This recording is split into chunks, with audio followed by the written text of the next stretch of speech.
আমার কাছে যে এই যে আজকে যে হাউসটা আমি তৈরি করলাম, আমার কাছে মানে আমি তো অনেক শুটিং করেছি, বিশেষ করে আমার বেশিরভাগ কাজ আমার উত্তরাতেই হয় আর প্রিয়াঙ্কাতেই হয়। প্লাস আমার যেটা মনে হয়েছে যে না, আমি ওদের থেকে একটু ডিফারেন্ট ওয়েতে আমি করি। যেটা হয় কি, যেটা আমরা অনেক জায়গায় অনেক প্রপস পাই না, তারপর মাস্টার বেডগুলোতে বসার মতো পরিবেশ থাকে না। মেকআপ রুমটা আমি লাইক এটা একটা মানে রেস্ট রুম বলতে পারেন, মেকআপ রুম লাইক একটা বেডরুম, মানে মিনি বেডরুম, সবকিছু মিলিয়ে ড্রয়িং ডাইনিং পরিপূর্ণ একটা অফিস রুম। এটা যখন আমি আমি প্রত্যেকটা প্রপস, প্রত্যেকটা ফার্নিচার যেগুলো আমি কিনেছি আর ম্যাক্সিমাম ফার্নিচার গুলো আমি এখানে পুরোটা আমি ইন্টেরিয়র করে আমি করেছি। তো আমার কাছে মনে হচ্ছে আমার এটার প্রত্যেকটা জিনিস আমার অনেক ভালোবাসা ছিল, অনেক ভালোবাসা দিয়ে আমি কাজটা করেছি। আর যেটা হয় যে এই শুটিং হাউসটাতে আমার কাছে আসলে মনে হয় এটা আমার হাউস, আমি যখন দাঁড়িয়ে আছি আমার কাছে মনে হয় এটা আমার কাছে মাস্টার বেড। মানে আমি যখন এর মানে মানে যেটাই করি, একটা লাইক একটা ফ্যান কিংবা একটা লাইট আর একটা প্রপস কিনে, যে কোনো জিনিস কিনে আমার কাছে মনে হয় আমার মাস্টার বেডে কিনে এই জিনিসটা লাগবে, ওইটা লাগবে, মানে আমার কাছে মানে মনে হয় যে এটা আমারই থাকার মতো একটা হয়তো মানে একটা ওই টাইপের একটা আমি হাউস করেছি। ওকে, সেক্ষেত্রে ব্যবসায়িক ভাবনাটাও সুন্দর, কিন্তু বর্তমান বাজারে আসলে প্রতিযোগিতায় ব্যবসাটা চলে সবকিছু।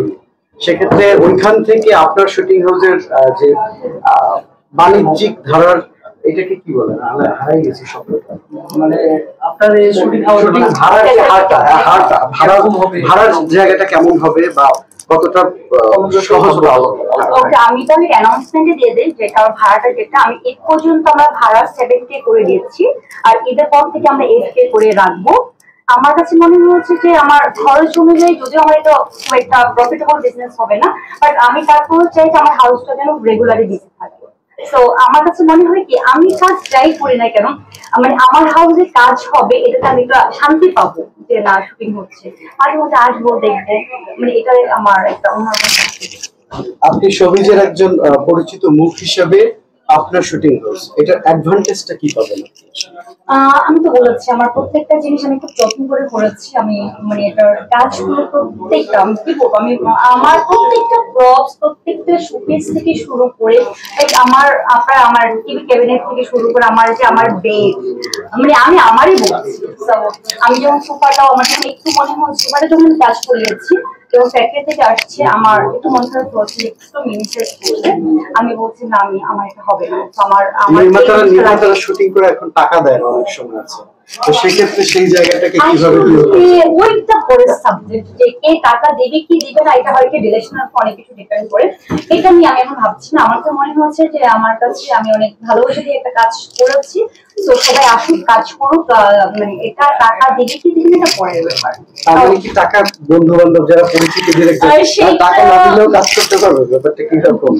আসলে এটা তো একটা বিজনেস প্রফেশনাল না, এটা তো আসলে এটা বিজনেসের জায়গাটা আসলে ঠিক রাখা উচিত প্রত্যেকেরই। ছাড় দেওয়া হবে, ছাড় বলতে আমি সবকিছু এগুলো বাসাটাই দিয়ে রেখেছি। আর আমি নতুন অন্যান্য হাউস আমি মানে এখানে যে ইয়েটা ধরেছি, যে পেমেন্টটা ধরেছি, খুবই আমার মনে হয় 7K 8K খুব একটা বেশি। আমার 2100 স্কোয়ার ফিট আমার এই হাউস। আপনারা দেখতেই পাচ্ছেন যে আমার হাউসটা আমার মানে কোনটা মান্থলি বেশি আমি খরচ করেছি।